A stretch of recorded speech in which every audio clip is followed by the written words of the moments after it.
Close your eyes, beloved traveler of the night.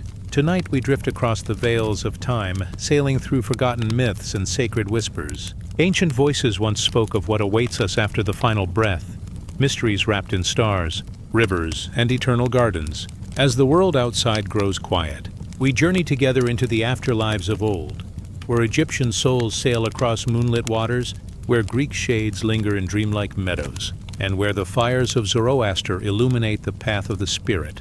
Each chapter will be a lantern to guide you deeper into peace, carrying you softly towards sleep. Let the hush of these stories calm your mind. Let the rhythm of ancient faiths cradle you into rest. Tonight, the afterlife is not a place of fear, but a gentle river flowing through myth, history, and dream. If these stories ease your night, subscribe to join more journeys into timeless myths. And share in the comments where you're listening from. I'd love to know where in the world your spirit drifts as you fall asleep. The night is quiet now. The air is soft, like a blanket that carries only calm. A single candle flickers in the dark, its flame steady and warm, its light breathing like a heartbeat. All around there is stillness, as though the world itself is resting. You find yourself at the edge of a sacred threshold. It is not a place of fear nor a place of sorrow. It is gentle, like a twilight meadow after rain. Here the boundary between life and what lies beyond shimmers thin as mist. It is the doorway beyond breath, the passage that every soul will one day walk. Ancient peoples spoke of this threshold in whispers. They imagined it not as an end, but as a beginning. A bridge, a gate, a soft curtain of stars. The Egyptians saw it as a river of night. The Greeks felt it as a meadow where shadows rest. The Hindus described it as a flowing cycle, a return into the world's embrace. And many others across deserts and mountains, across oceans and forests, dreamed of this same passage. Each vision was different, yet each carried the same song, that the spirit does not vanish. It moves, it drifts, it journeys. Now picture yourself standing at that doorway. The air feels light, almost weightless. Your body fades and only your breath remains. Then even the breath softens, like the last ripple of water disappearing into stillness. Yet you are still here. You are awareness, floating, like a small leaf set upon a wide and endless sea. In ancient Egypt, the soul was called the Ka and the Ba. The Ka was life force, the invisible spark. The Ba was spirit, shaped like a bird with a human face. Together they drifted when the body grew still. They imagined that the soul would rise like a bird into the night sky, perching upon the prow of Ra's golden boat. Carried across a river of stars, the soul would journey into the Duat, the vast underworld, lit by torches and guarded by gentle deities. The Greeks spoke of the moment the last breath leaves the lips. They imagined the spirit as a pale shape, a shadow that glided down a silver path. Hermes, the guide of souls, would meet the traveler at the threshold, not with fear but with kindness. He would take the hand of the spirit, leading it toward the waiting river.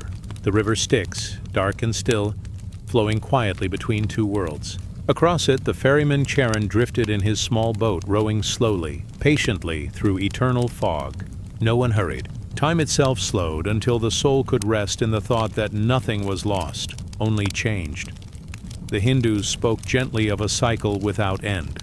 For them, the spirit was not bound to one life, nor to one body. Instead, the soul was like a traveler moving through many doorways. Each life was a chapter.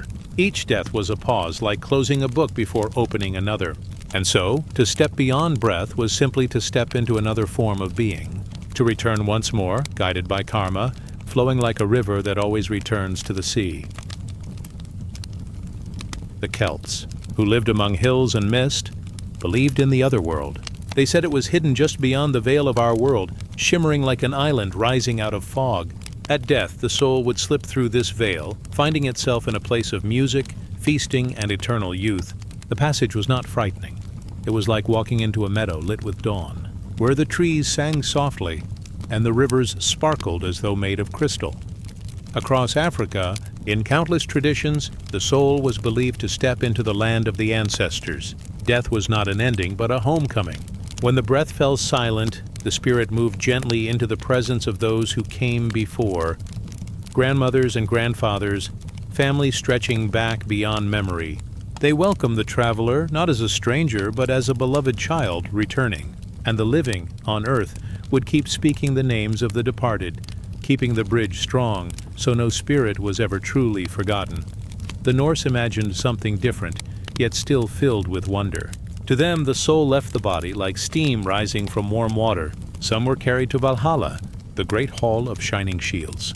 Others drifted to quiet hell, a place not of torment but of rest, where souls sat in peace among soft, cold mists, their journeys complete.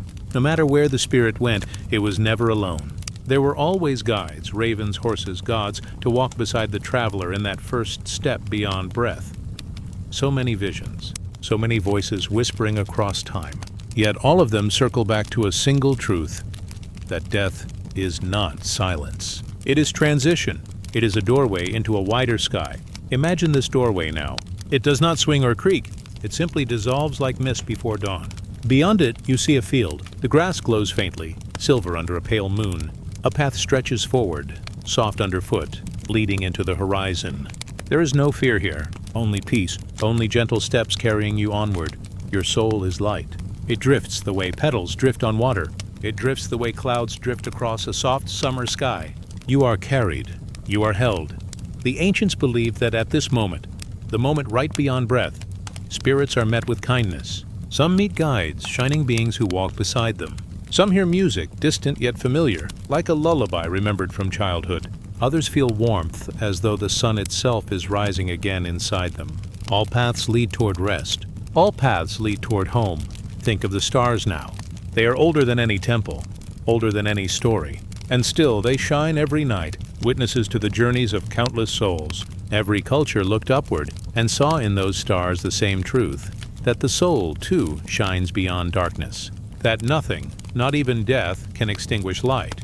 And so you rest here in this thought, that to breathe is beautiful and to let go is also beautiful, that the doorway beyond breath is not an ending, but a continuation, like a river flowing into the sea, like a flame passing from one candle to another, like a dream that never ends, but simply changes shape.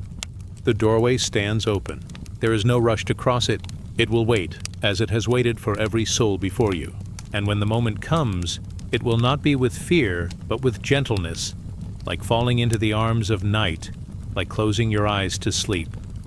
Now, let the story soften. Let the voices of the ancients fade into whispers. The candle's flame flickers one last time, then grows still, steady, serene. The stars above turn slowly, marking the rhythm of timeless journeys. You are safe. You are calm. You are carried in the embrace of the universe. And as the night deepens, let us drift onward. Let us rest in the hush of eternity. Let the stars return and guide you deeper into dreams. The night deepens. The sky is wide and dark, yet filled with quiet stars that glimmer like scattered jewels upon black silk. The air is cool, heavy with the silence of ancient deserts. Far away, the dunes rest under moonlight, their shapes curved like the backs of sleeping animals. Here, in this stillness, another story begins. It is a story of Egypt, where the Nile once carried life through sand and stone, and where the people whispered of journeys beyond death. To them, the soul was never lost. It was carried across the river of stars, sailing upon the night boat of the great sun god Ra. Close your eyes now, and drift into that world of temples and torches, of papyrus reeds swaying gently in the water, of golden light resting upon dark stone. You are no longer standing on the banks of the Nile. You are lighter, as though breath has left the body, and you rise like a soft feather into the night. The Egyptians spoke of the Duat, a realm hidden beneath the world. It was not simply a place of shadows, it was a passage, a long night through which every soul must travel. The journey was not hurried. It was as slow as the drifting of the river, and in that night the spirit was never alone.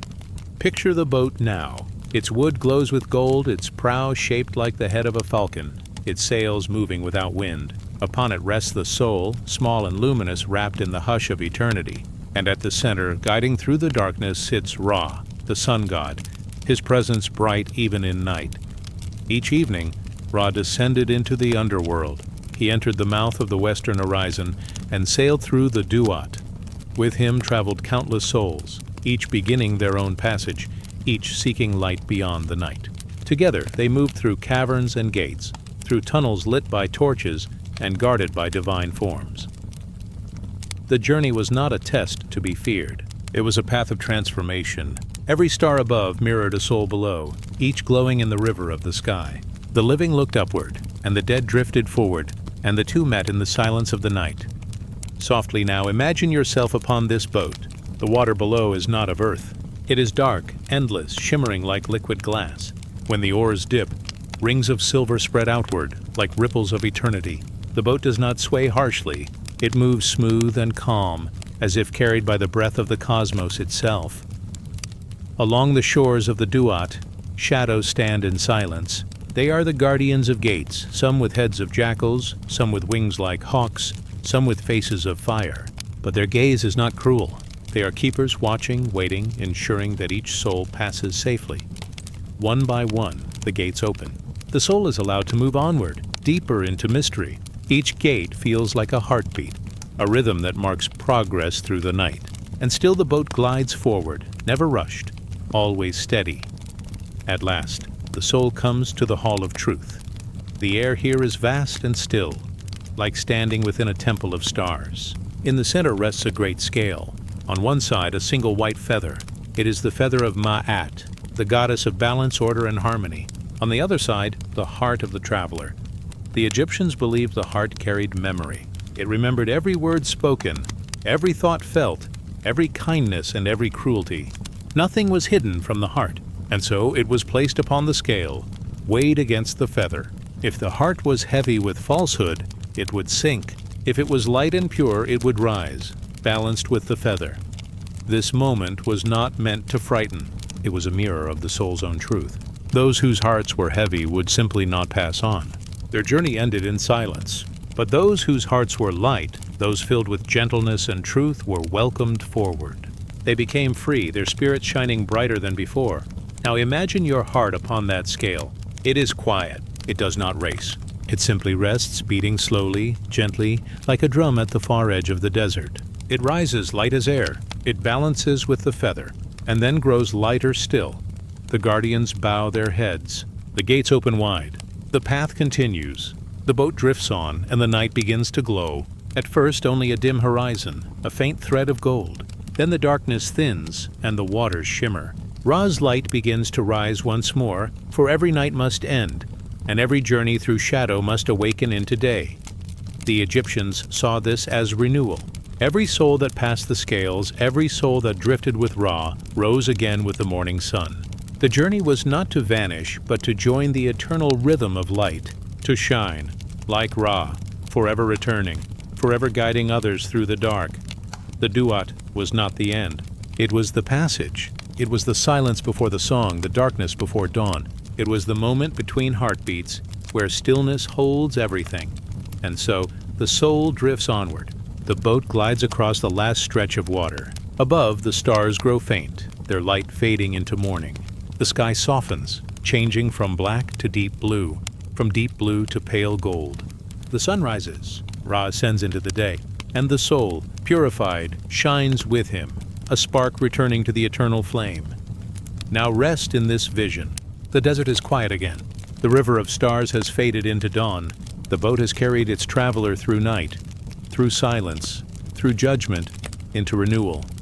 Let this image settle within you. A boat upon gentle waters, a feather resting upon a scale, a sun that always returns no matter how deep the darkness. The Egyptians looked at death and did not see an ending. They saw a voyage, a night crossing that leads to dawn. And in this thought there is peace. There is no rush, no fear, only drifting, only light. The candle burns low. The winds are still. The sands of the desert glow softly beneath the rising sun. And the spirit, now calm, rests in the embrace of eternity. Let us drift onward, for there are more rivers, more skies, more stories waiting. But for now, rest in this quiet. Rest as the stars return to their hidden places. Rest as the sun rises and the world breathes softly once again. The night is hushed. The stars lean close, glowing faintly above the desert plain. The air is heavy with stillness, as though the world itself holds its breath. A thin wind moves over the sand, carrying the scent of earth and stone. In this silence, a story from long ago unfolds. It comes from Mesopotamia, the land between rivers, where temples once touched the skies, and where the people dreamed of what lay beyond the final breath. Their visions of the afterlife were not of gardens or shining fields, but of a shadowed realm beneath the ground. It was called the Underworld, a place ruled by quiet, a place where dust clung to the lips of all who entered. Let us drift into that world now, not with fear, but with calm steps, as though descending a stairway of stone. The entrance opens slowly, a gate at the edge of the living world. Here the air cools and the light fades into gray. The path bends downward and the silence deepens, drawing the soul gently inward. In their stories, the Mesopotamians spoke of the goddess Inanna. She was the queen of heaven, bright and powerful, yet she too once descended into the land of shadows. Her journey became a mirror for all souls, a story of passage, a story of surrender. Picture her standing at the first gate. She is radiant, clothed in jewels and robes that shimmer like dawn. But the guardian of the gate speaks softly. To pass, you must leave behind a piece of what you carry. And so Inanna removes her crown, the symbol of her high place, and steps forward. At each gate she must let go of more. Her necklace of lapis, her bracelets of gold, her royal robes, her shining ring. One by one they fall away. By the time she passes the seventh gate, she stands bare and humble. No longer queen, only a soul among souls. This descent teaches something simple, that in death nothing of the outer world remains. Titles, possessions, ornaments, all dissolve. Only the essence of the soul continues. The underworld accepts all in the same way. The king and the farmer, the priest and the shepherd. Each becomes a shadow in the realm of Ereshkigal, the sister of Inanna, the queen who rules below. Now imagine this realm. It is not bright nor filled with torment. It is still like a cavern where time does not move. The ground is dust. The air is gray. The souls sit quietly, their shapes pale, their voices whispers. They do not hunger, yet they eat dust. They do not thirst, yet they drink from streams of shadow. There is no pain, only the hush of endless dusk. To the Mesopotamians, this vision was not meant to terrify. It was simply the order of things. Life was for brightness, for feasting, for music and light. Death was for silence, for rest, for the slow turning of shadows. The balance was complete. Now rest in this thought. The descent is not cruel. It is only a return. Like the setting of the sun, like the falling of night, it is natural, unavoidable, yet calm. The underworld is not punishment. It is the final quiet after the storm of living. Inanna, stripped of all she once carried, stands before her sister, Ereshkigal. The queen of the underworld does not smile, but she does not rage. She is steady like stone. She accepts Inanna, as she accepts all who come to her halls. For a time, Inanna remains there, among the shadows, learning what it is to be without power, without adornment, without noise. It is a surrender, a deep stillness. And in this stillness, there is a kind of peace. Some say she returned later, rising again to the world of light, her descent becoming a story of rebirth. But most souls remained below, resting forever in the halls of dust, not in pain but in a muted calm, a twilight that never ends. Picture yourself drifting there now. The air is cool, the ground is soft with dust, the walls of the cavern shimmer faintly, lit by the glow of unseen lamps. Other souls sit near, silent companions, their presence gentle, neither threatening nor demanding. You sit among them and you feel no fear, only stillness, only quiet. The underworld is like a great pause, a deep breath held forever. And though it is shadowed, it is not cruel. It holds every soul tenderly, equal in its embrace. The Mesopotamians believed the dead could sometimes hear the living. Offerings of bread, water, and incense were left at graves to comfort the shadows below. In this way, the bond between worlds remained. The living remembered and the dead received, and the line between above and below was softened by love. Now, imagine the offerings. A small clay bowl of water, cool and clear. A loaf of bread, warm and fragrant. Smoke rising from incense, curling like silver threads into the night sky. These gifts drift downward, finding their way into the underworld, nourishing the shadows, bringing them comfort. Even in the land of dust there is kindness. Let this vision cradle you, that no matter how far the soul descends, it is never forgotten. The love of the living reaches even into silence. The memory of names keeps the shadows warm. The Mesopotamian descent is not a fall. It is a soft lowering, like a leaf drifting to the ground. It is the final bow of the sun as it sinks beneath the horizon. It is the slow closing of the eyes at the end of a long day. Here, in the underworld, The soul is not pressed to act. It is not called to struggle. It simply rests, held in shadow, watched by the queen, part of an eternal hush. And so, as the story drifts into silence, feel yourself resting too. Your breath is steady. Your body is light. The gates of the underworld are far away, yet their image is soft, a dream of surrender. It is not yours to walk tonight, but only to glimpse, to understand gently, to feel the calm of its stillness. The desert winds above continue to blow. The rivers between the mountains still flow. And beneath it all, the realm of Ereshkigal waits in silence, its shadows patient, its halls eternal. Let your heart grow quiet now. Let the weight of the day fall away. Like Inanna at the gates, you release each burden. First the crown of worry, then the necklace of noise, then the robes of busy thought, until only the soul remains, bare, free, resting in peace. And as the shadows grow softer, the story closes. The underworld does not vanish. It remains, a quiet cavern below the earth, a place of rest for all who enter. But you do not stay there tonight. You drift onward, lifted gently by the winds of sleep. The stars above return to their watch. The rivers whisper, the desert breathes, and you, the traveler, sink deeper into rest, safe in the embrace of dream. Now, let us drift onward. The underworld grows still behind you. The night carries you forward, and the stars return once more to guide your sleep. The night is quiet. Moonlight drapes the earth in silver. The air is cool, carrying the soft scent of grass and stone. Far above, the stars shimmer faintly, like lanterns guiding the soul into a deeper realm.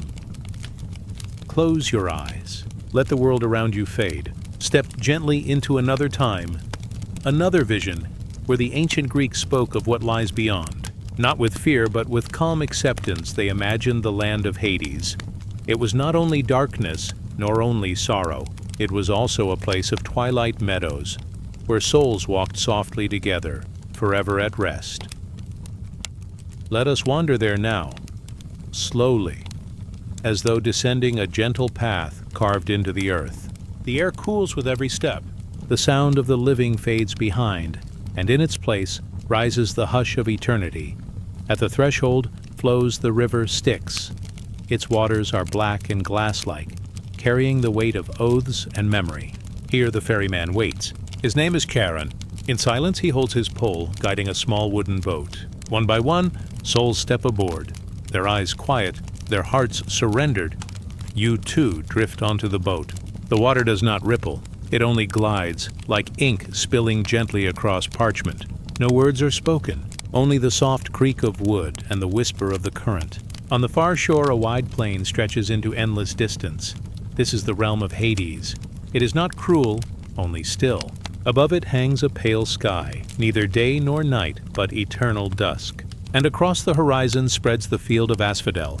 Imagine it now, a meadow without end. Grass sways softly, gray-green in the twilight, and scattered through the field, countless flowers bloom. Asphodel. Their petals are pale, like moonlight made into blossoms. They bend gently in the breeze, whispering as they touch one another. This meadow is the heart of the Greek afterlife. Here the many souls rest, not in torment, but in a dreamlike wandering. The asphodel carries deep meaning. To the Greeks, it was the flower of the dead. Its roots could nourish the soul. Its blossoms marked the resting place of those who had passed. And so, in these fields, the asphodel stretches endlessly, a sea of pale blossoms beneath the eternal twilight. Walk softly through it now. Your steps are light. The earth is firm but gentle beneath your feet. Everywhere souls move quietly. They are not troubled. They are not hurried. They drift as if in thought, their forms like shadows made tender. Some sit upon stones, watching the meadow without speaking. Some walk together side by side, sharing a silence that feels like friendship. Others lie upon the grass, their eyes closed, as though dreaming within the dream of eternity. Here you may notice the heroes. Achilles walks slowly, his armor gone, his steps unburdened. He is not at war anymore. His gaze is soft, his presence calm. Nearby Orpheus lingers, the poet of song. Though his lyre is silent now, his spirit carries music still. It moves in the breeze, in the flowers, in the quiet hearts of those around him. The meadows hold all souls equally. kings and shepherds, poets and mothers, warriors and children. All are shadows here, each wrapped in the same twilight glow. In life they were divided, but in death they share one ground. Let the meadow surround you. The air is cool and faintly sweet, as though touched by hidden blossoms. The asphodel flowers lean toward you as you pass, brushing your hands, offering their quiet blessing. No words are needed. The flowers speak in stillness. The Greeks believed these meadows were neither reward nor punishment. They were simply the place where most souls dwelled, a gentle middle ground. Elysium lay further still, a brighter land for the rare blessed few. Tartarus lay below, a place of deep shadows for the cursed. But here, in the asphodel meadows, the great majority found rest. It was simple. It was calm. It was enough. Think of it as a dream that never ends. Not bright, not dark, but quiet. Like walking in a field at dusk. The sky is always soft, the ground always steady, the company always near. You are never alone. You are never hurried. You are only held in twilight. Now let yourself wander deeper. The field seems endless, but you feel no need to measure distance. The asphodel flowers bend and rise, their pale heads moving with each breath of wind. A gentle stream appears, its water clear, its surface smooth. Souls gather at its edge, cupping their hands, drinking slowly, washing their faces. The water carries forgetfulness, lightening the weight of memory, making the soul lighter. You touch the stream too. The water is cool, and it slips through your fingers like silver thread. It does not erase who you are. It only softens the sharpness of memory, allowing peace to settle deeper. Across the meadow, torches glow faintly. They do not burn bright, but give off a soft amber light like candles in the distance. These lights guide wandering souls, keeping them from losing their way. Though the field is vast, no one here is truly lost. Sit for a moment upon the grass. Feel the earth below, steady and eternal. Listen to the hush of voices drifting like wind. They are not loud, not demanding. Only murmurs like waves against the shore. Some tell stories of their lives, their words fading into the twilight. Some hum faint songs, their voices blending with the breeze. It is a chorus of rest, gentle and endless. The Greeks pictured this place not to frighten, but to remind that life is precious because death is quiet. That joy must be lived because the afterlife holds only peace. The meadows of asphodel were not meant as sorrow, but as balance. A field where all could rest equally, their burdens gone. Look again at the flowers. They sway gently, their petals soft against the air. Each flower seems like a soul, rooted in the same earth, touched by the same breeze, bending together in harmony. They are many, yet they move as one. Let this image cradle you. The endless meadow, the pale blossoms, the souls at peace. It is a dream of stillness, a vision of calm. Even in this shadowed realm, there is beauty. The twilight sky never darkens, never brightens, but holds steady, a gentle balance. The meadow never ends, yet never overwhelms. It simply is. And now, as the story drifts towards silence, let your own breath grow softer. The meadows of asphodel remain, stretching far beyond sight, a place where poets, heroes, and wanderers walk forever. But you do not linger there tonight. You carry only the calm of its vision, the hush of its flowers, the balance of its twilight. Rest in this. The souls continue their wandering. The flowers continue their swaying. The river continues its quiet flow, and you drift deeper into your own rest, carried gently by sleep's embrace. Now, let us drift onward. The meadow fades softly like mist at dawn. The stars above return, watching over you. And the night carries you further, into dream, into stillness, into peace. The night grows quieter. The stars, steady and patient, glimmer far above. Somewhere in the distance, a torch flickers at the edge of an old marble courtyard. The stone is cool beneath bare feet. The air carries a hush, as though all of Rome has fallen into sleep. Step softly now, into the heart of the Roman spirit where memory of the dead was never lost, but kept alive through fire, through name, through the gentle offerings of love. For the Romans, the afterlife was not only far away. It lived close, woven into the walls of their homes, their temples, their gardens. The departed lingered near, not as strangers, but as shades of family, shadows who watched and who were honored in return. Let us drift into their vision, not into a place of fear, but into an echo of eternity, a realm where past and present touched, where the fire on the altar was a bridge between worlds. In every Roman household stood the lararium, a small shrine carved into wall or corner. There, tiny figures of the lairs, the guardian spirits, stood watch. Beside them, the penates, keepers of the pantry and hearth, held their eternal vigil. And before these spirits, the living would place offerings, a cup of wine, a piece of bread, a few drops of oil. Nothing loud, nothing grand, only quiet acts of remembrance, simple gifts that whispered, "You are not forgotten." Close your eyes and picture it. A Roman home at twilight. The clay lamps are lit, their flames soft and golden. Children sit near, their laughter hushed, their eyes wide with wonder. An elder sprinkles wine upon the fire, and the smoke curls upward like a silver ribbon. In that moment, the barrier between the living and the dead feels thin like silk. The family shades are near. They are not frightening, but familiar, gentle presences. They linger in silence, grateful for memory, sustained by love. The Romans called them the manes, the spirits of the dead.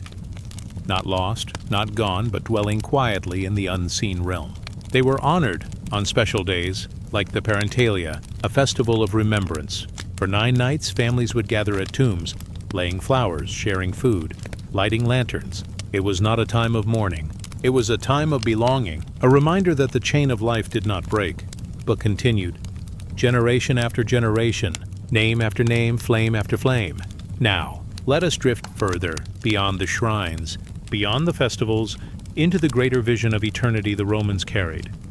They knew of Hades, for they had borrowed much from the Greeks. They knew of the rivers, the ferrymen, the shadowed plains, but in their hearts they dreamed also of something brighter, the Elysian fields, a realm for the noble and the blessed, those whose lives had carried honor, courage, or sacred duty. Close your eyes again. Imagine passing through a grove of cypress trees, their tall shapes standing still as sentinels. A soft path winds between them, leading toward a horizon that glows faintly with light. The air grows warmer, sweeter. The hush of shadow gives way to the murmur of streams, to the rustle of leaves, to the distant sound of lyres. This is Elysium. Here the souls of the blessed walk in peace. The sky is blue, soft as dawn. The fields are rich with golden wheat, and flowers bloom in endless variety. Roses, violets, lilies, each brighter than any earthly blossom. Gentle breezes move through orchards, their fruit heavy and sweet. And along the riverbanks, poets recite verses, heroes rest their weary arms, philosophers speak quietly beneath the shade of trees. There is no sorrow here, no weariness, only a dream of harmony. The Elysian fields were the Roman hope, the vision that life, when lived with honor, would find its reward in endless calm. And yet, even beyond Elysium, the Romans spoke of another gift. For those of rarest spirit, souls could return again to life, reborn into the world, to live once more beneath the sun, not as punishment but as renewal, a chance to taste the earth again, to feel the warmth of fire, to breathe the fragrance of flowers. Eternity for them was not only rest, but also the eternal cycle, a weaving of shadow and light, death and birth, sleep and waking. Pause now in this vision. Imagine yourself at the boundary between the manes at the home altar and the dream of Elysium beyond. On one side, the nearness of family, the shades who linger close, their presence gentle, woven into daily life. On the other side, the wide-open meadows of the blessed, lit by eternal morning, where souls find perfect peace. It is like standing at a doorway, one step in shadow, the other in light. And in that doorway you feel no fear. You feel only belonging. For the Romans believed that no one is truly alone in death. The family remembers. The shades watch over. The blessed rest in Elysium. The cycle continues. Now listen, as if hearing the distant sound of a Roman poet. Perhaps it is Virgil, his voice quiet beneath the trees. He speaks of Aeneas, the hero who journeyed through the underworld, guided by love for his father. Through caverns and rivers, through fields of shadow, Aeneas walked until he reached the shining vision of Elysium. There he saw his father, Anchises, who spoke not of sorrow, but of destiny, of the souls waiting to be born again, to carry the story of Rome into the ages. The tale is old, but the heart of it is simple. Love guides, memory sustains, eternity echoes. Let the Roman dream wrap around you now. Picture the small shrine in the home, lamps glowing in the twilight. Picture the family gathered, their voices low, their gestures tender. Picture the shades, quiet and near, receiving the warmth of remembrance. And beyond it, see the Elysian fields, golden and eternal, where poets, heroes, and gentle souls rest forever. The Roman vision was layered, woven like a tapestry. The threads of family, the threads of duty, the threads of hope. Together they formed an echo of eternity. Not silence, not emptiness, but continuity. A chain unbroken, a flame unextinguished. And now, as this chapter drifts toward its close, let your own breath soften. Like the flame of a Roman lamp, flickering gently in the dark, your breath rises and falls, steady and calm. The shades of memory rest nearby, watching tenderly. The Elysian fields glow softly in the distance, a promise of peace. You are safe in this vision. You are carried in its calm. The night holds you, like marble holds an inscription, like fire holds its warmth, like family holds its name. Let us drift onward now. The lamps fade.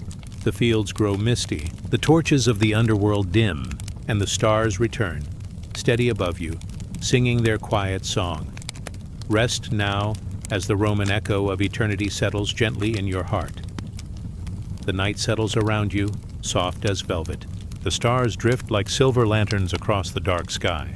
A faint wind stirs, gentle as a sigh, carrying the scent of unseen blossoms. Here in the stillness, another ancient story unfolds. It comes from the old lands of Persia, where mountains touched the heavens and fire burned sacred on stone altars.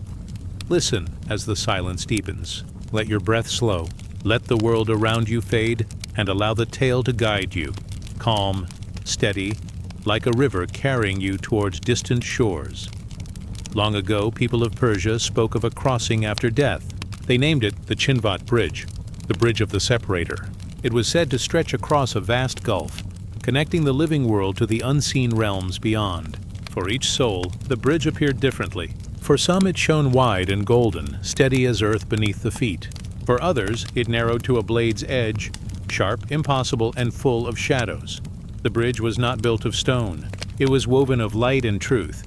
It shimmered as if spun from dawn itself, glowing with a radiance no hands could shape.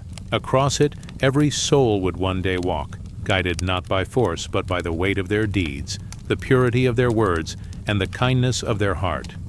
Imagine standing at the beginning of that bridge. The air around you is hushed, neither cold nor warm. Behind lies the world of earth, of familiar voices, of fields and hearths. Before you, a horizon stretches vast and unknown, like a twilight sea. The bridge arches ahead, gleaming, delicate yet endless, suspended between two worlds. Every step feels light, as though the body is made of wind. There is no rush, no fear, only the gentle truth of what has been carried in life. The bridge listens, it remembers, and it reveals itself in harmony with the soul who treads upon it. They say that on this journey, each person meets a presence, a spirit in radiant form. For the righteous soul, she appears as a maiden of light. Her eyes are kind, her hands are open, her garments shimmer with starlight. She is no stranger, though her face may be unknown. She is the soul's own deeds, gathered together and made gentle flesh. She walks beside, whispering comfort, assuring the traveler that the path is safe. But for the soul burdened with cruelty, another vision comes. The maiden of light fades into shadow, her eyes dim, her form twisted. She is still the soul's deeds, but now clothed in sorrow. She does not scold nor strike, but her presence weighs heavy, and the bridge narrows underfoot. Step by step, the soul continues. Below the bridge lies a chasm, vast and deep. Some said it was filled with rushing waters. Some imagined smoke and shadow rising endlessly, but those who dreamed kindly believed it was only the abyss of forgetting, where all pain and falsehood fell away. The bridge arches higher, toward the realms of the afterlife. For those of pure heart, gardens of fragrance await. They are called the best existence. Here light pours gently over fields that never wither. Trees bear fruit in every season. Streams sing as they flow, clear and cool, never ceasing.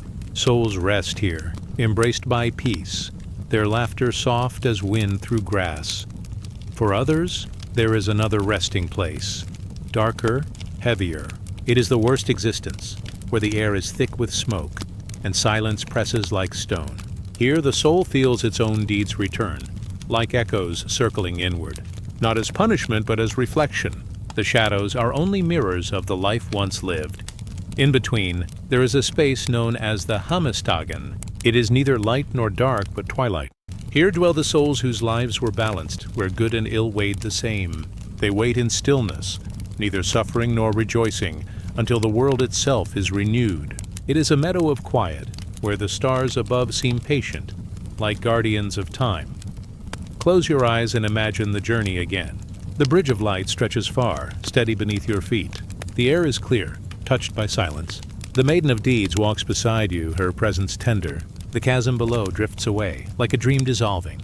You walk calmly, each step a breath, each breath a prayer. The bridge does not test you. It only reveals what you already carry within. Kindness makes it wide, cruelty makes it thin, truth makes it glow, falsehood dims its light, yet always it remains, waiting, patient, eternal. In Zoroastrian belief, the journey across the Chinvat Bridge was not the end. It was a passage, a turning, a return to the great order of the universe. The soul became part of the eternal balance, drawn toward light or shadow, depending on the harmony it had woven in life. But there was always hope. For one day, they said, the world itself would be healed. All shadows would dissolve. All bridges would open into light. Even the deepest abyss would bloom into garden. And all souls would stand together in renewal, embraced by truth without end. Let the image linger in your heart. A bridge of light suspended between earth and eternity. A quiet crossing, guided by the spirit of your own deeds. Gardens of fragrance ahead. Shadows falling behind, and a promise of renewal woven into the stars. The night holds you gently now. The stars continue their watch. The wind hums low like a cradle song. Your breath rises and falls, as steady as footsteps across the bridge. Let the story fade into silence. Let the bridge of light remain within you, soft and steady. Now rest as the stars return, and the dream carries you onward. The night has deepened. Clouds drift across the sky like soft sails, and the air carries the hush of waiting snow. Listen to the silence of the northern lands. It is a silence wrapped in frost and flame, in mountain shadows and endless sky. Here, the old Norse people dreamed of what lay beyond death, shaping visions as wide and varied as the seas that surrounded them. Close your eyes. Feel the steady rhythm of breath. Each breath is like the sound of distant waves against a frozen shore. Each pause is a hush between thunder and rain. Let us walk together into the imaginations of the north, where halls of feast and halls of stillness open their doors to every soul. They spoke of Valhalla, the hall of the fallen. It stood beyond the storm in the golden fields of Asgard. A vast hall, its roof made of shields, its rafters of spears, its walls of shining mail. Here the bravest warriors who had died in battle gathered. The Valkyries, bright maidens of fate, carried them from the battlefield, lifting them high on wings of light. Inside Valhalla, the warriors found endless feast. Boars roasted anew each day, their flesh restored by evening. A cauldron brewed mead without end, sweet and golden, poured into shining cups. By day, the warriors practiced combat in friendly clash, their wounds vanishing with the setting sun. By night they sat together in fellowship, laughter rising like sparks into the rafters. The hall was not one of sorrow, but of eternal strength and companionship, a place where courage was honored and bonds were never broken. Here the storm of life was calmed, though thunder still rumbled faintly beyond the walls. But not all souls walked toward Valhalla. Many found their way to Helheim, the quiet realm of Hel. Hel, daughter of Loki, was said to dwell in the far north, where the air was still, and the ground covered in mist. Her hall was not made for warriors, nor for endless battles. It was a place of rest for those who had lived ordinary lives. Farmers, mothers, children, travelers, those who had not fallen in glory, but had simply lived and died. The Hall of Hel was not cruel, though shadows lingered at its edges. It was cool, calm, and quiet. A hearth burned low. Stone walls held the silence of snow. Here, the weary found release, as though lying down after a long day of work. There was no boasting, no clash of arms, only the peace of stillness. Hel herself was often described with a face both fair and grave, half in light, half in shadow. She was not an enemy. She was a keeper of those who needed gentle sleep. Her hall was the cradle of rest, where no storm could reach. Some souls were said to travel even farther, to realms of the sea. The drowned might enter the halls of Ran, the sea goddess who cast her net across the waters. Her hall was deep beneath the waves, filled with the sound of currents and the shimmering glow of hidden pearls. Those who entered her care floated forever in the quiet rhythm of tides, their spirits swaying with the ocean's endless song. Others spoke of Folkvanger, the meadow of the goddess Freya. She chose half of the fallen to join her there, while Odin welcomed the other half into Valhalla. Her field was not storm and battle, but wide and blooming, a place of love, of beauty, of gentle reunion. Here, souls walked among flowers that never wilted, beneath skies painted with dawn. The Norse imagined many halls, each a resting place. Together they formed a tapestry of endings and beginnings. For them, death was not one path, but many, and each soul, guided by fate, found its rightful home. Picture yourself now, standing in the north beneath a twilight sky. Snow falls lightly, each flake slow and silent. To one side, the great hall of Valhalla glows with golden light. Voices rise in song and laughter, carried on the wind. Beyond, the field of Freya blooms, quiet and fragrant, where flowers sway gently in the breeze. And farther still, past rivers of mist, lies the hall of Hell, cool, still, and safe as the hush of midnight. You do not need to choose. The halls wait, each eternal, each a reflection of life lived. Every path leads to rest. Every hall offers peace in its own form. The Norse people also spoke of renewal, of Ragnarok, the great twilight of the gods, when even the halls would fall and yet rise again. In their vision, the end was never final. After storm and fire, a new world would blossom, green and bright, under a sun reborn. In this promise lay hope, that even beyond endings, life would return, and peace would deepen. Let the thought rest within you now. Golden halls filled with laughter, stone halls filled with stillness, meadows blooming forever, oceans singing in endless rhythm, and beyond them all, the promise of renewal, like spring after the hardest winter. The storm has passed, only the hush remains. Your breath is slow, steady as the tide. Your body drifts, like a leaf carried on soft waters. The Norse halls stand beyond the storm, waiting with open doors, some bright with feasting fire, some hushed with shadows of snow, all filled with rest, all woven with eternity. Now let the halls fade into dream. Let the snow fall softer, let the wind quiet, and let your heart find its own hall, its own rest, beneath the stars. Sleep now. The halls beyond the storm will keep you safe. Let us drift onward, where the dream continues, and the night carries you deeper into peace. The night deepens, and the world grows hushed. The stars hang above like silver fruit, ripening slowly on the branches of the sky. The sea is calm, its waves rising and falling like the breath of a giant at rest. A mist drifts across the water, pale and soft, veiling the horizon in dreamlike folds. It is through this veil that the Celts once imagined a land far west beyond the sunset, a place of youth, beauty, and eternal light. They called it Tir na Nog, the land of the ever-young. You drift upon a quiet boat. Its wooden frame creaks gently, but there is no struggle, no storm. The sea is tender, carrying you as though in a cradle.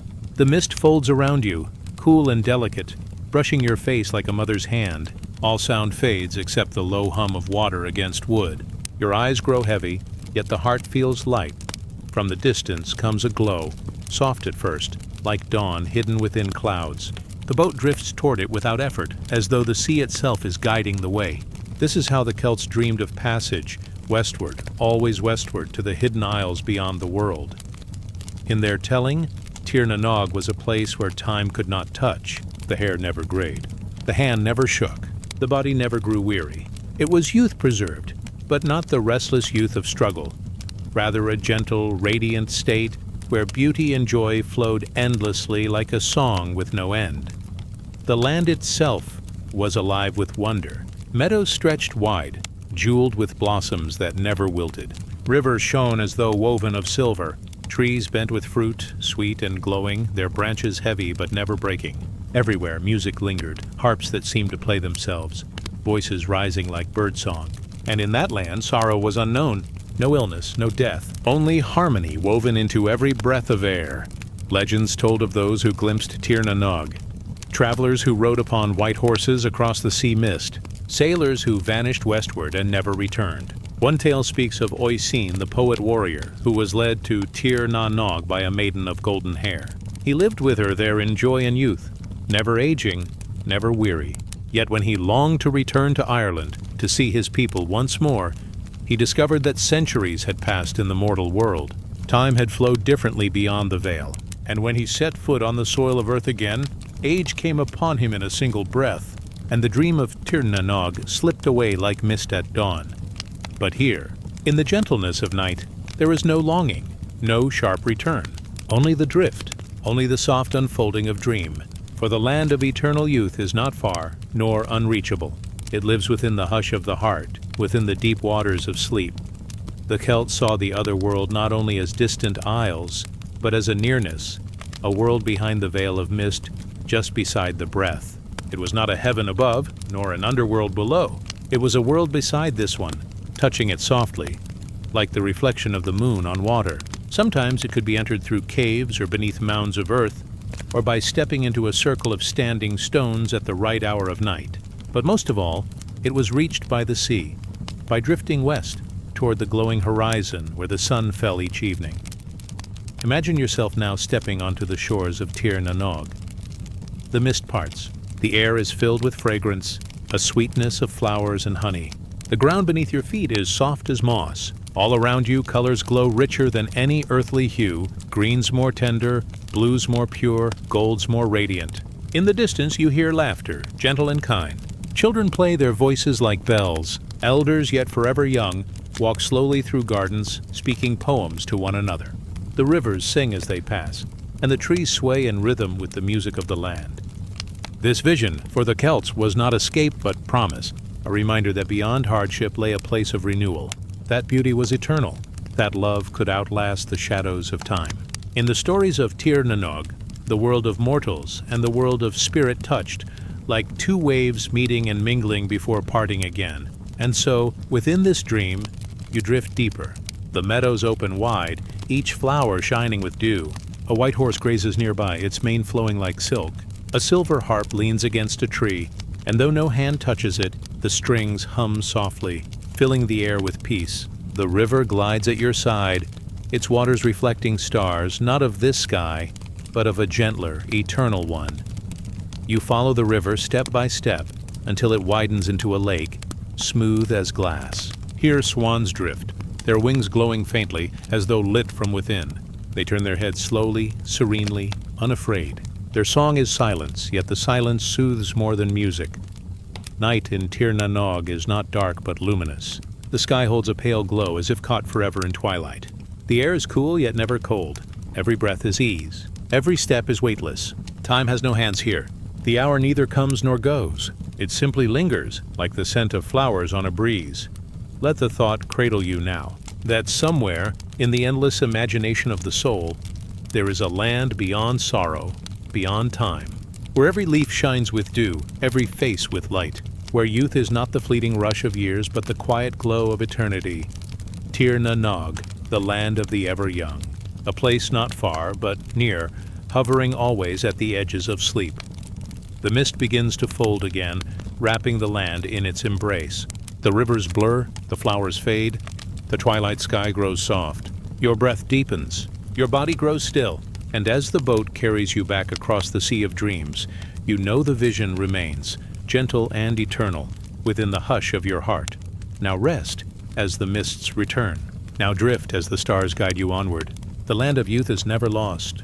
It lingers, always, just beyond the veil of sleep. Let us drift onward. The night is long, the dream is endless, and the soul is safe in its gentle voyage. The night grows deep, and silence spreads like a soft blanket across the earth. The stars shimmer above, endless and still, their light falling gently onto the waters below. You find yourself beside a river, wide and calm, its surface silver beneath the glow of the moon. The air is quiet, holding only the whisper of flowing water, the rustle of unseen leaves, the steady rhythm of the earth breathing. Here begins a journey not outward, but inward, toward the cycles of time, toward the gentle turning of the soul. In the old tales of India, the soul was seen as a traveler, a wanderer passing through the endless flow of life. Birth, death, and rebirth. This was the great circle called samsara. It was not a prison, but a river that carried each being onward, always onward. through form after form, story after story. The river before you now is such a stream. It glides quietly, yet within its current rests all memory, all hope, all sorrow, all joy.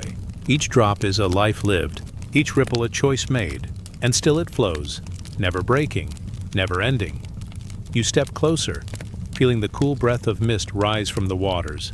The stones beneath your feet are smooth and ancient, worn by countless tides. This is the river of return, where all paths meet, where every being finds its passage. The Hindus spoke of the Vaitarani, the crossing river, where souls stepped beyond one life into another. It was said that only the weight of one's karma, the subtle mark of actions, words, and thoughts, would guide the journey across. But here, there is no fear. Only the hush of water, only the soft unfolding of eternity. Imagine the soul as a flame carried in the palm of the wind. It flickers, yet it does not die. When one vessel breaks, the flame leaps to another, untouched, eternal. So does the spirit pass from body to body, life to life, like a traveler moving from one resting place to the next, always guided by the river, always carried by the flow. The body is the boat, the mind is the oar, the deeds are the current, and the soul, the eternal passenger, rests within them all. As you gaze upon the river, images shimmer upon its surface. They are like reflections, yet they move with stories of their own. A child laughing beneath the mango trees, an old man sitting in silence, his eyes soft with wisdom. A bird in flight, wings spread wide above golden fields. A deer pausing by the forest edge. A woman singing by the firelight. Each reflection drifts across the water, merging into one another, changing form, yet never lost. This is the vision of samsara, that life is many yet one, that the same light moves through all faces, through all shapes, through all worlds. The Hindus told of Yama, the lord of death who watched over the passage, not cruel, not unkind, but as a guide, ensuring each soul continued its journey. They spoke too of the Atma, the true self, unbroken by time, untouched by the shifting veil of form. The Atma was like a pearl hidden within layers of cloth.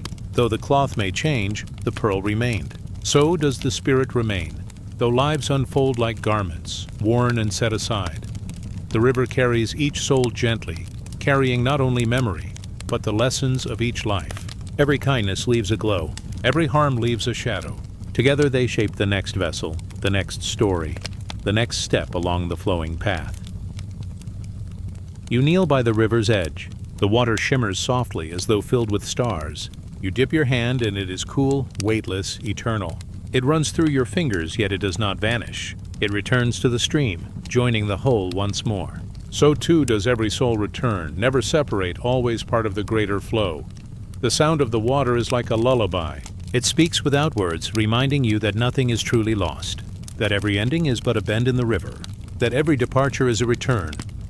The ancient seers spoke of liberation, moksha, to awaken from the cycle, to step beyond the river's turning and merge with the infinite sea, not as escape but as completion, as the drop returns to the ocean, becoming one with its endlessness. Yet even before that final merging, there is peace in the flow itself. There is grace in the turning of lives, in the learning, in the gentle weaving of stories. To be carried by the river is to be part of its song, to move as the stars move, to shine as the dawn shines, to rest as the night rests.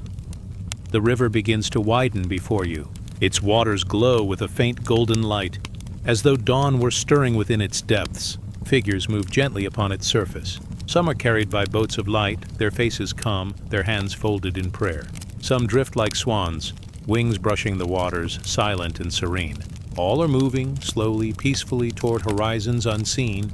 There is no haste. There is no struggle, only the soft assurance that every soul finds its way, that the current never forgets, never falters. It carries all with equal care. You rise, stepping lightly onto a small boat waiting at the shore. It is simple, woven of wood and light, rocking gently as if eager to begin. You sit, and the river takes you, carrying you into its gentle embrace. The current is slow, steady, soothing. The world around grows quiet, leaving only the glow of water and the whisper of eternity. Above, the stars shimmer like countless eyes of compassion. The moon follows you, patient and kind. The night deepens, yet you feel no fear. Only rest, only the soft rhythm of drifting. The river speaks through silence. It says you are eternal. It says you are never alone. It says you are carried, always carried toward light. The mist thickens, wrapping the banks in silver folds. Shapes blur. Time dissolves. You close your eyes, feeling the boat sway, feeling the river cradle you. The breath slows. The body softens, and the soul listens, floating in the hush of forever. In this stillness, you remember the teaching of the lotus, that even from mud the pure flower rises untouched, reaching toward the sun. So too does the soul, through life after life, rising from shadow into light. The river nourishes each root, each petal, guiding the bloom to its destiny. And even when the bloom fades, the seed drifts onward, carried to new waters, ready to rise again. The journey is endless, yet gentle. Every bend in the river reveals new shores. Every crossing brings new dawns. The soul is never lost. The soul is never broken. It only moves, only learns, only glows brighter with each turn. This is the Hindu river of return. The flowing waters of samsara, the cycle of birth, death, and rebirth, carrying all souls onward like leaves upon the wind, not in haste but in harmony, not in fear but in quiet grace. The mist thickens once more. The river fades into silver haze. The boat slows, then drifts into stillness. The waters hush, the stars soften, the moonlight rests. You are carried inward now, into the quiet chambers of sleep, where dreams flow like rivers of their own. Now rest, as the river carries you. Now drift as the stars return. The journey is long, the dream is endless. The soul is safe within the turning waters. Let us drift onward, word by word, breath by breath, into the soft embrace of night. The night has grown tender.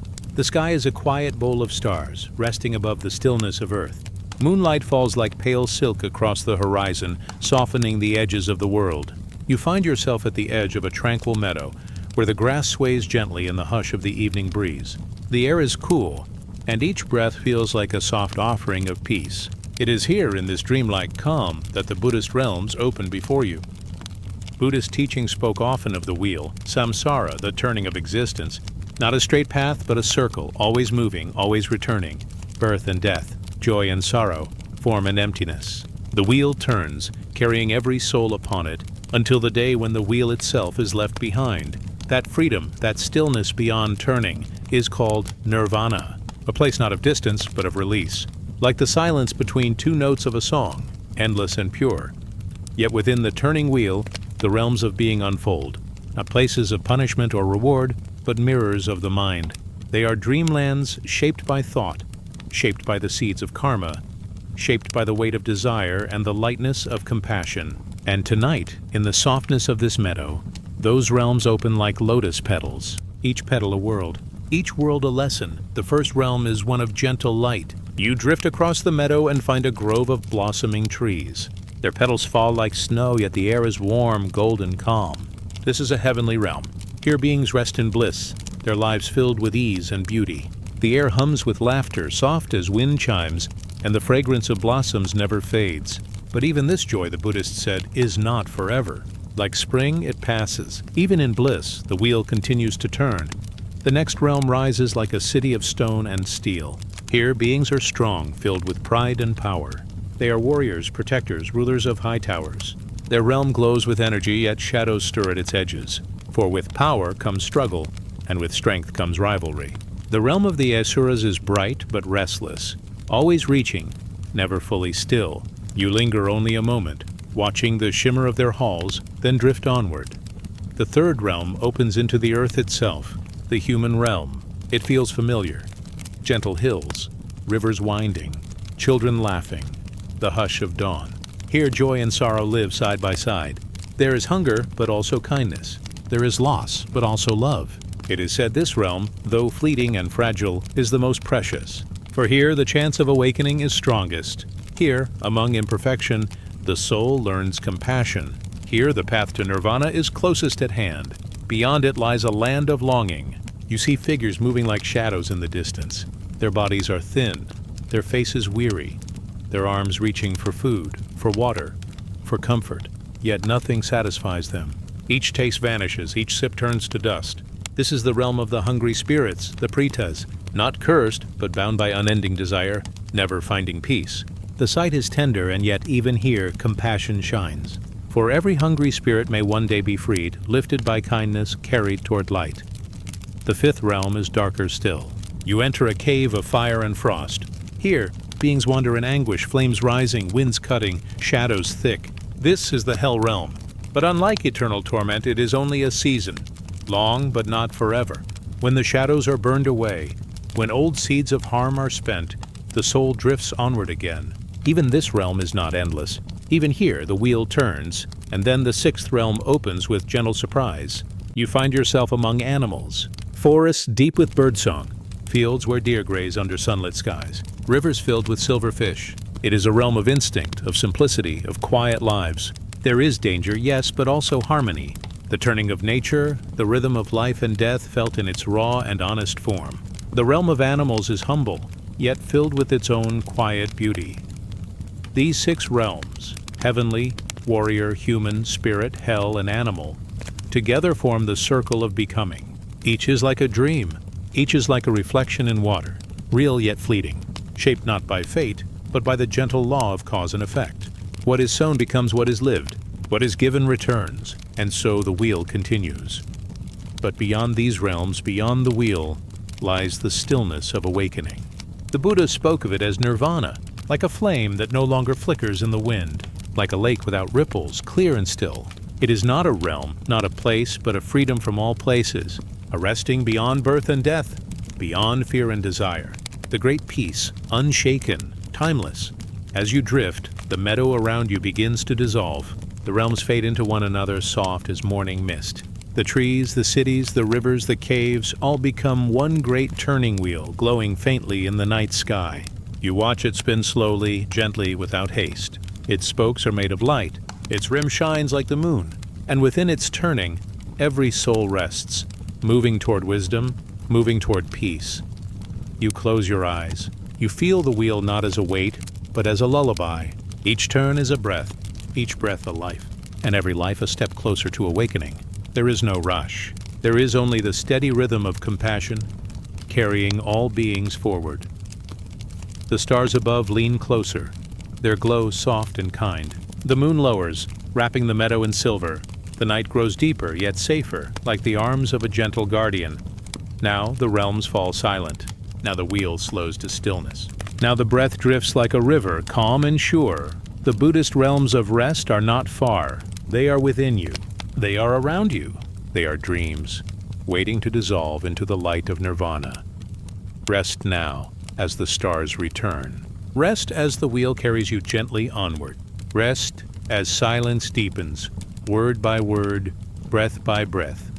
Let us drift onward into the soft embrace of night. The night opens again. Soft clouds drift over a quiet sky. The moon glows like a silver lantern hung gently above the world. Its light falls across still courtyards, where old stone walls hold the silence of generations. A faint wind moves through bamboo groves, their leaves whispering like 1,000 gentle voices, each carrying secrets of the past. In this moment, the world feels slower, older, and more tender. You step softly into a dream, shaped by memory, by tradition, and by love that does not end with death. This is the realm of the ancestors, the Chinese ancestral afterlife, where families never break apart, but instead continue across unseen bridges of spirit and offering. In the heart of many villages, there once stood a wooden altar. Polished by time, it carried the weight of devotion. Upon it lay small bowls of rice, cups of tea, slices of fruit, and burning sticks of incense. The smoke rose upward in curling streams as though carrying messages toward the heavens. It was said that the ancestors received this smoke as nourishment, as care, as remembrance. Here, the boundary between the living and the departed was never sharp. It was gentle, like a riverbank where the water touches earth, flowing without harsh divide. The family remained whole. The elders who had passed on continued to guide, to watch, to protect. The young bowed before their memory, finding strength in their presence. The Chinese ancestral realms were not only a place beyond life, but also a rhythm of devotion within life. Every offering, every flame, every whispered prayer connected one world to another. Imagine walking through the great halls of these realms. The air glows with a warm amber light, like lanterns set along an endless festival path. The ancestors sit at carved tables, resting, smiling, speaking softly to one another. They do not seem far away. They are close, as if they are simply in the next room, waiting for you to join them at any time. On their tables, there are dishes that once belonged to the family's gatherings: steamed buns, fragrant teas, rice that shines softly like pearls. Every flavor of home continues here, woven into eternity. The souls of the ancestors are not lonely. They live in harmony, nourished by memory, strengthened by love. And when the living light their incense, when the living kneel before the altar, the connection brightens. The ancestors receive it like a gentle touch, like a lantern glowing brighter in the dusk. This realm is not one of isolation. It is one of belonging. The soul does not wander lost, but rests in the embrace of lineage. Grandmothers, grandfathers, great-grandparents, and those long before, each are gathered. They form a river of memory flowing through time, carrying every name, every story, forward into the present. In Chinese thought, to forget the ancestors would be to let that river dry. But with each offering, the water flows again, cool and clear. The living refresh the departed, and the departed bless the living. The cycle continues, endless and kind. You may imagine yourself kneeling before such an altar. The candlelight flickers against polished wood. You place a small bowl of rice. You light a stick of incense. The smoke rises, slow and curling, carrying your love to those beyond sight. And in the quiet, you feel them near, your protectors, your teachers, your unseen companions. There are stories told of the underworld judge, known as Yan Luo. He rules with fairness, with balance, weighing each soul's deeds. But even here, in the shadow of judgment, the family remains present. For the living can help their departed kin by making offerings, by speaking their names, by keeping their memory alive. The bonds of family stretch even into the halls of judgment, softening the path, bringing light into shadow. This is why the Chinese ancestral realms are not heavy or fearful. They are woven with compassion, with the knowledge that the living and the dead walk side by side, their fates intertwined. The offerings are more than food or fragrance. They are bridges. They are threads of silk spun across the veil. When the living remember, the ancestors shine brighter. And when the ancestors shine, the living feel their guidance, like a lantern carried ahead on a dark road. Think of the great festivals when the gates of the realms are said to open. During the Ghost Festival, lanterns float upon rivers. Each light is a welcome, a reminder that no soul is forgotten. The ancestors walk among the living then, receiving food, drink, and prayer. It is not frightening. It is gentle, like a reunion after a long journey. The departed sit once more at the family table. Children laugh. Bowls are filled. The air is full of warmth. And when the festival ends, when the lanterns drift farther down the water, the ancestors return to their resting place, carrying with them the love they have gathered. The realms grow brighter with each act of remembrance, each song, each flame. The Chinese ancestral realms are also gardens of harmony.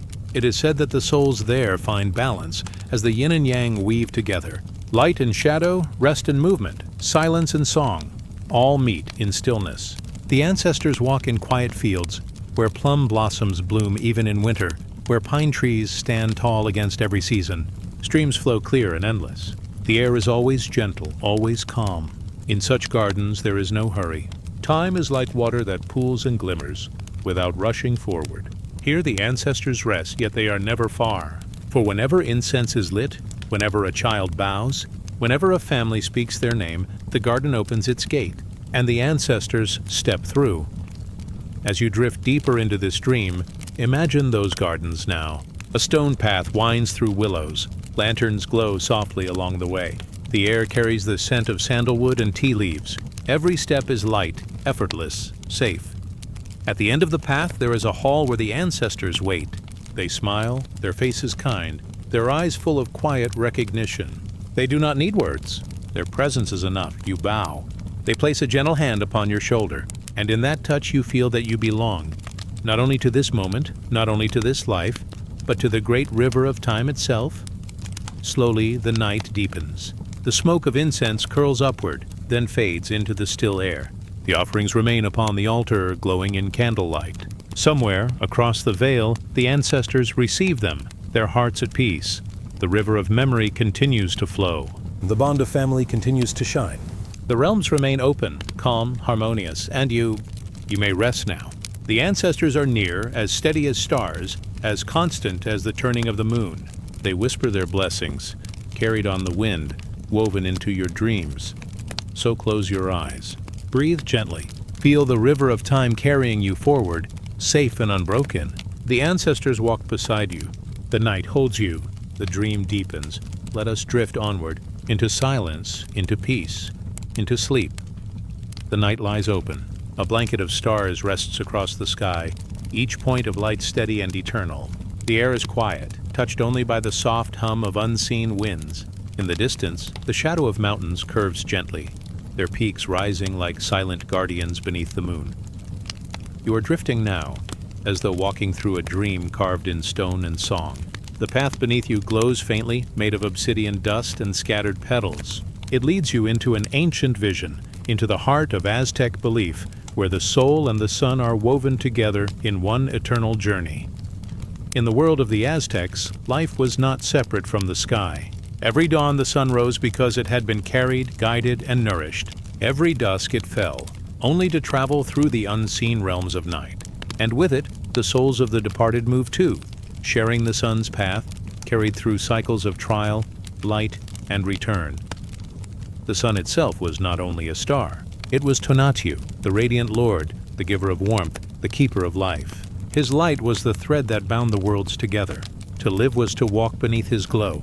To die was to walk with him, to follow his eternal passage. Imagine now the soul's beginning after death. It rises gently, leaving the body behind, like a bird slipping free from a nest. The air is still. There is no fear. The soul drifts upward, shimmering faintly, carried toward the western horizon. The sun has begun its descent, and the soul follows. It joins the golden chariot of Tonatiuh, moving with him into twilight. The sky glows red, orange, and deep violet. Clouds burn softly like embers. It is the first step of the long journey, a passage of trust, of surrender to the rhythm of light. The Aztecs believed that the path of the soul depended on the way it lived and the way it passed. But all souls, in their own time, felt the pull of the sun, for the sun was the great guide, leading them beyond the veil of this world into the realms that waited. Some souls traveled with Tonatiuh into the radiant east, reborn in morning's glow. Others followed him through the deep caverns of night, facing trials beneath the earth before reaching fields of rest. And some found paradise in the flowery heavens, where the sun's warmth never faded. Picture the soul as it moves beside Tonatiuh now. The sun glides across the sky, strong and steady, while the soul feels its warmth, like an endless embrace. Mountains rise and fall beneath them. Rivers glisten in twilight. The world below grows softer, fainter, as the soul travels farther from the earth it once knew. Soon, the horizon opens into the gates of night. Darkness gathers, not harsh, but deep and mysterious. The stars awaken, shimmering like jewels across the velvet sky. Here the sun slips beneath the edge of the world. The soul follows into shadow. The underworld, Mictlan, waits beyond. It is not a place of fire or torment. It is a land of trials, of passage, where every soul must journey step by step. 9 stages stretch before the traveler, each a test of patience, of strength, of endurance. The first is a river, wide and flowing. Its waters shimmer with moonlight, endless and deep. The soul cannot cross alone. But a small, gentle dog appears, its fur soft, its eyes bright with kindness. This is the guide, the Xoloitzcuintli, a sacred companion. With its help, the soul crosses the waters, each ripple glowing like silver. The path continues. Mountains rise, vast and steep, yet the soul climbs them slowly without fear. Winds rush, cold and sharp, yet the soul endures. Warmed by the memory of the sun, stones fall, paths twist, shadows stretch, but the journey continues. Steady as a heartbeat. Through each trial, the soul feels lighter. Every step is a release. Every passage a gentle shedding of weight. The world of the living falls farther behind, until only memory remains, like distant stars fading at dawn. At last, the 9th gate opens. The soul enters the deepest silence where time no longer moves. Here, it rests in Mictlan, embraced by stillness, waiting for the next rising of the sun. But not all souls remain here forever. Some are carried higher into radiant realms of eternal light. Warriors who gave their lives in battle and women who died giving birth were believed to follow the sun directly. At dawn they rose with him, their spirits shining like birds in the golden east. At dusk they accompanied him down again, their voices blending with the colors of sunset. Others found their way to Tlalocan, the paradise of rain and water. There flowers bloomed endlessly. The air was cool, fresh with mist. Streams sang softly over stones. It was a land of joy, of rest, of eternal spring. And beyond all, there was Tonatiuh's flowery heaven, a radiant paradise where the sun's warmth was everlasting. Here, the souls danced among blossoms that never faded, petals glowing with light.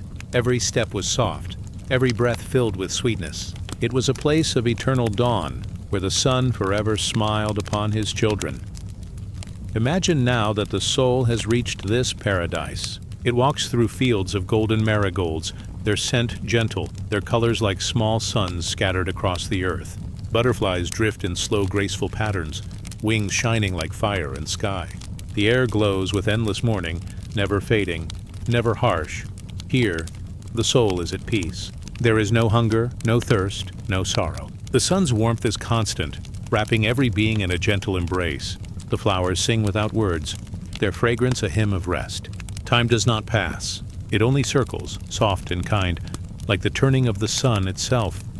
The Aztec vision of the afterlife was not a single road, but a great weaving.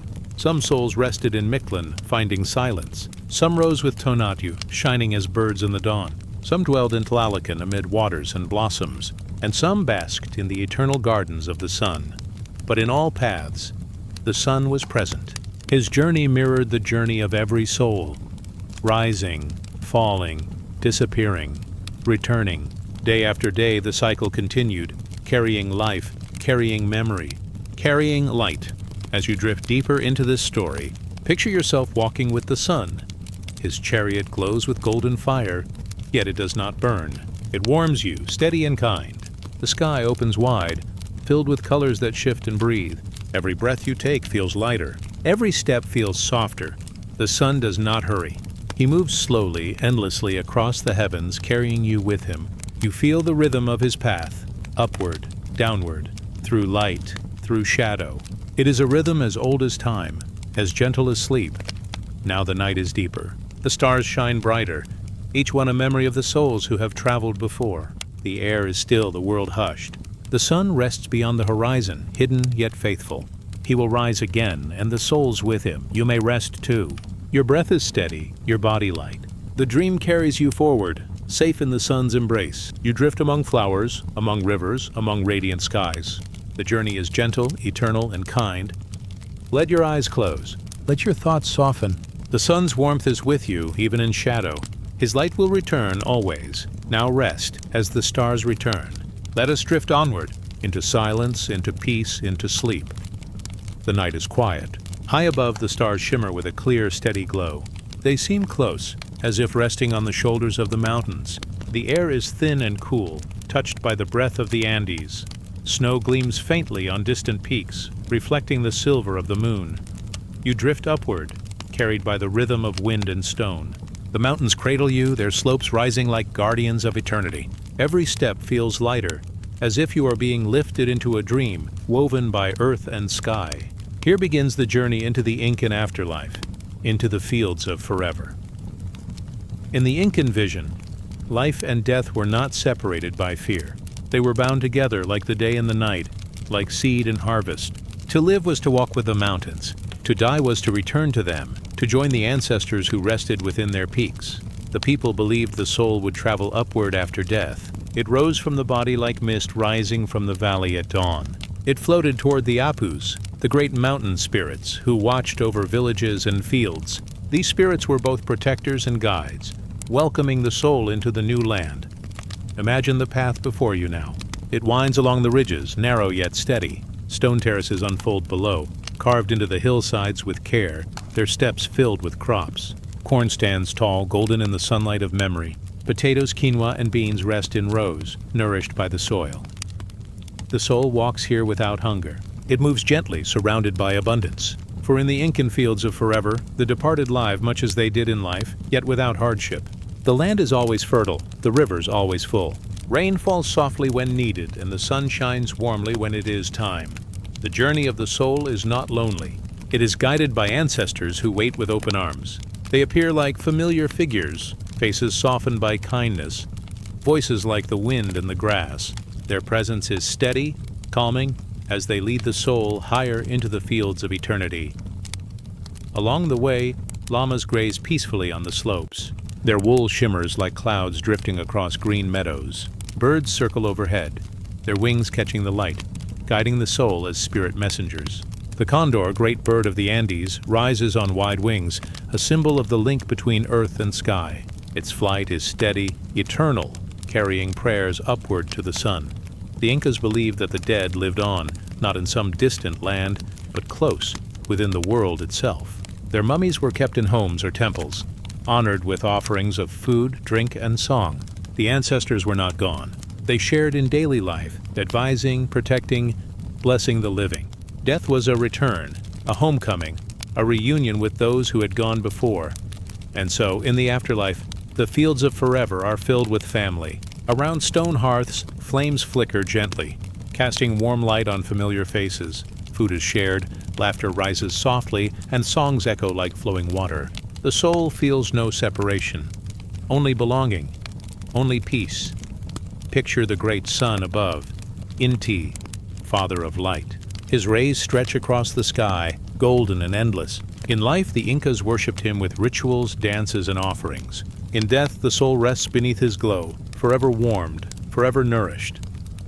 At night, Mama Quilla, the moon, watches tenderly. Her light is silver, her gaze calm like a mother guarding her children.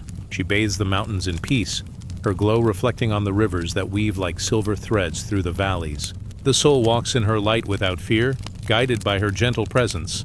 The journey continues into fertile valleys. Here the crops grow without effort. Fields bloom with flowers, yellow and red, swaying in the mountain breeze. The rivers are clear, carrying the voice of eternity. Every drop sparkles as if filled with light. The soul bends to drink, and the water is sweet, cool, eternal. Its taste is not only of water, but of memory, of love, of the earth itself. Each sip is like returning home. In the fields of forever, time does not wound. The body is not weak. There is no hunger, no cold, no sorrow. The departed live as they once did, yet in perfect balance. The fields are always green, the sun always kind. Even the mountains, with their jagged peaks, feel gentle, like arms stretched to embrace. The apus, the mountain spirits, move like shadows of stone. Their voices are deep and calm, echoing through the valleys. They bless the soul, reminding it that it belongs to the earth and the sky, to the river and the stone. Their presence is eternal, as steady as the peaks themselves. Sometimes, in this vision, the soul looks back. The world of the living still shimmers below, distant yet visible. Smoke curls from village fires. Children's laughter rises faintly. Songs drift on the wind. The soul feels no sorrow, for it knows it is still near, still part of the circle, still watching over those it loved. Offerings of chicha, maize beer, are poured out for the dead. Candles glow before mummies wrapped in fine cloth. Prayers rise like incense, carrying warmth from the living to the ancestors. The soul receives this love and returns it in blessings. Fertile crops, gentle rains, safe journeys. Now, imagine the soul resting on a grassy slope. The air is cool, touched by the scent of herbs and flowers. The sky above is vast, painted with drifting clouds. The condor soars once more, its wings wide against the heavens. The mountains hum softly, a song too deep for words. Here the soul feels eternal rest. There is no end to the abundance, no shadow of loss, only fields stretching on, glowing with golden light, alive with the presence of ancestors and spirits. The Incan fields of forever are not far away. They are close, woven into the mountains themselves. Every peak is a temple, every river a song, every field a reminder of the cycle of life. To die is to step into that cycle, to be carried by it, to rest within it. And so the soul does not fear. It walks onward, guided by ancestors, warmed by the sun, watched by the moon. Its steps are light, its heart at peace. It knows that life and death are one, joined like the earth and sky. The night deepens now. The stars brighten, scattered like grains of corn across the heavens. Each star is a spirit and ancestor watching. Their light falls gently, soft as candle flame. The mountains grow darker, yet not cold. They hold the soul close like a mother cradling a child. The fields of forever glow faintly, their abundance endless. You drift here too. Your breath is steady. Your body is light. You walk in the Incan fields, guided by love, carried by the earth. Now the dream softens. The stars shimmer like eyes closing. The wind whispers low like a lullaby. The mountains are silent guardians. The fields are eternal. The soul rests. Let us drift onward, into stillness, into peace, into sleep. Now rest as the stars return. Night falls gently over the wide savanna. The grasses sway in the hush of evening winds, and the sky stretches vast and deep, a blanket of velvet darkness sown with silver stars. In this calm, the world grows soft. Fires in distant villages flicker like tiny suns. Children's laughter fades into quiet sleep. Drums that once beat with the rhythm of life are now silent, waiting for dawn. It is here, beneath the eternal sky of Africa, that the story of the ancestors opens slowly and tenderly, like a flower unfolding its petals in moonlight. Across many African traditions, the ancestors are not far away.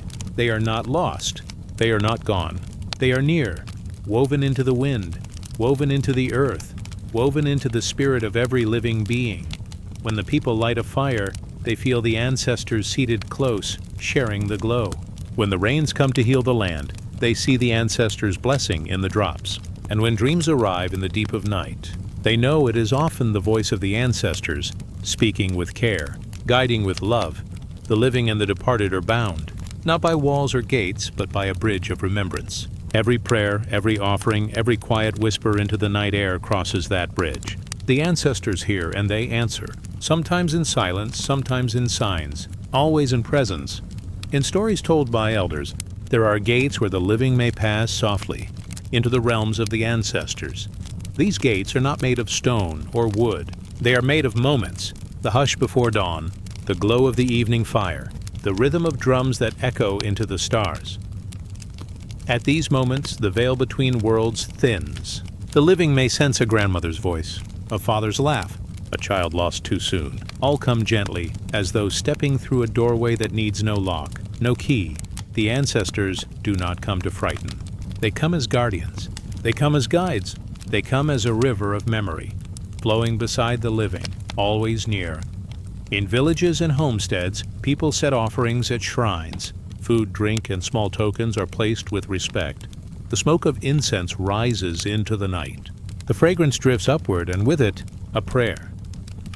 Each offering says, "You are remembered. You are loved. You are not forgotten."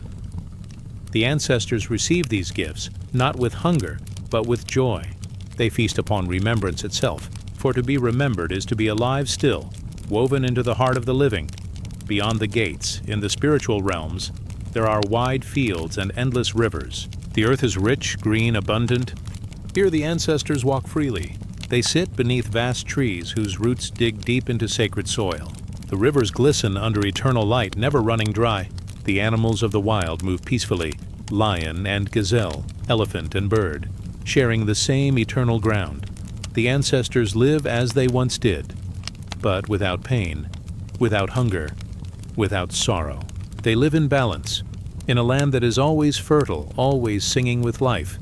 And from this land of forever, they watch. They lean toward the earth.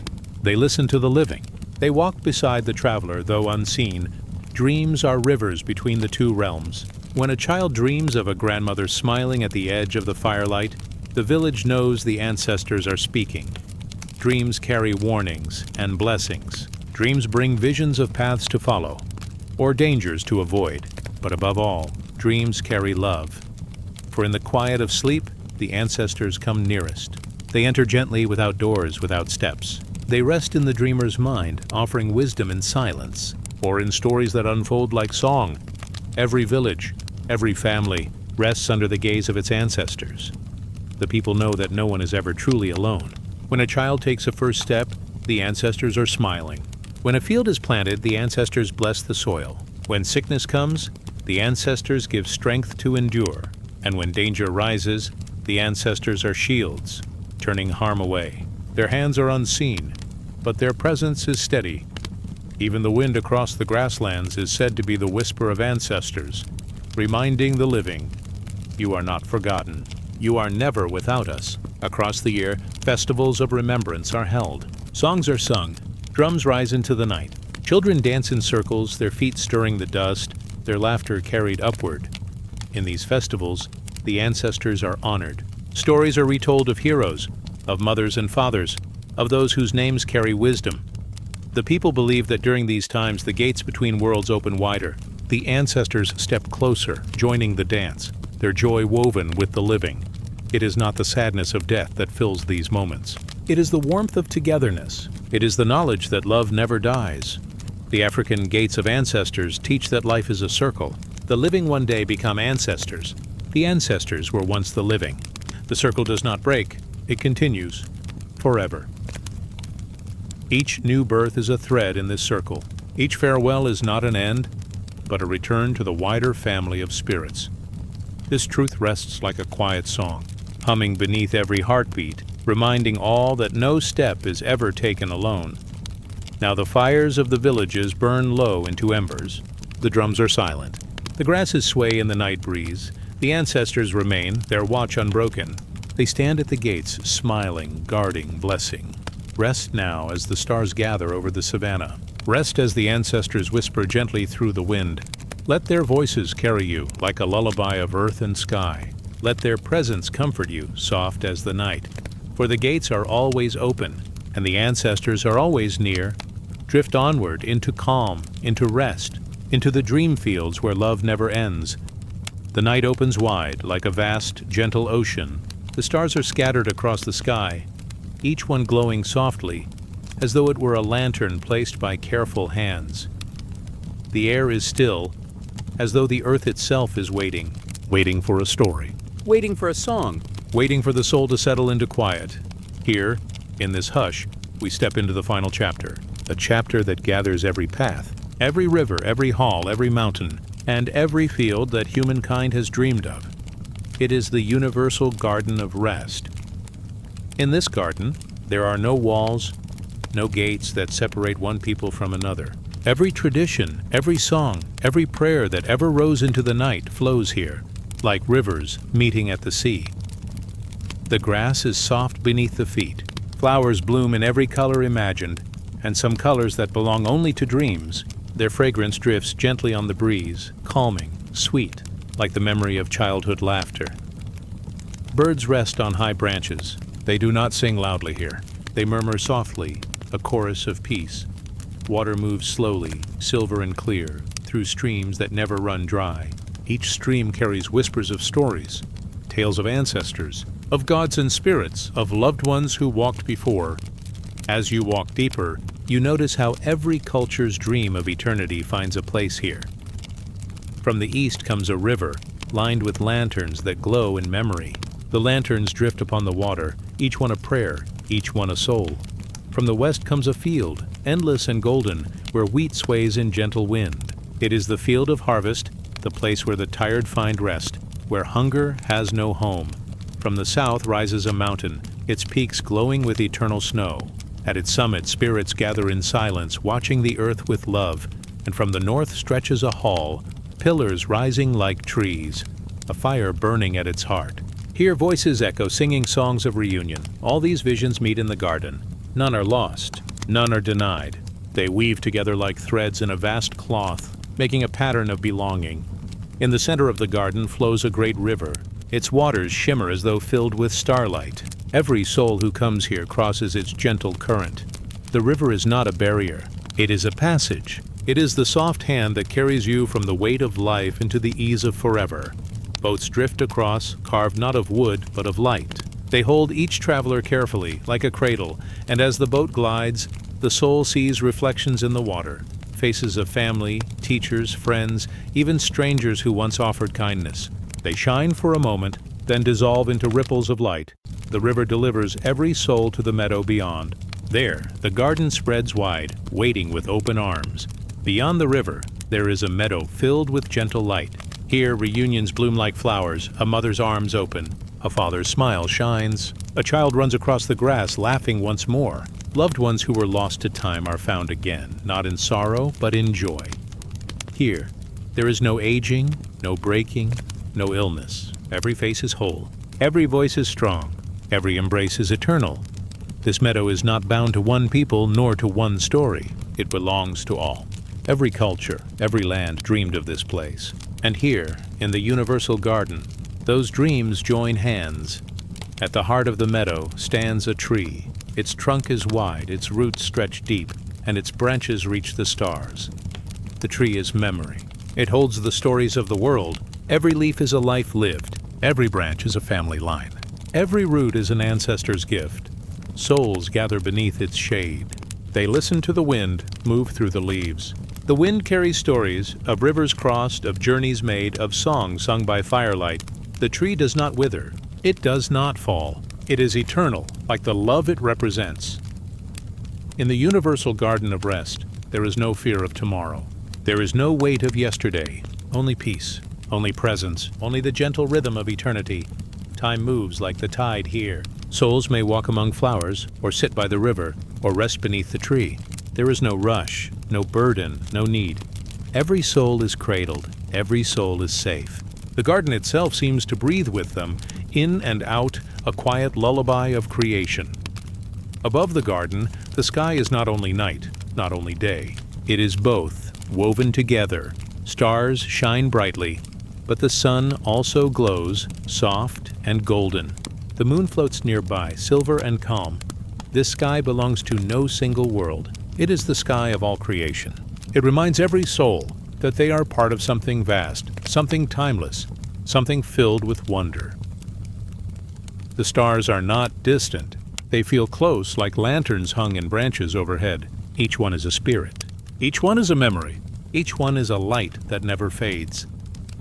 The universal garden of rest is the promise carried in every story. It is the dream behind every prayer. It is the peace behind every ritual. Though people named it differently, as halls, as fields, as rivers, as mountains, as stars, they all pointed to the same truth, that beyond this life is peace, not silence, not emptiness, but fullness, abundance, connection. The garden is the place where all paths meet, where no soul is left behind, where every song becomes one song, sung softly, without end. Closing now, the garden grows quiet again. The rivers slow. The flowers fold their petals. The sky dims into deep night. The souls rest, their dreams carried on the breeze. The ancestors watch, their love unbroken. The stars glow, their light eternal. Rest now, as though you too have entered this garden. Rest with the grass beneath you and the sky above you. Let the river's song cradle you. Let the tree's shade comfort you. Let the stars watch over you, like lanterns of memory. Drift onward, into the universal garden of rest. Drift into peace. Drift into sleep.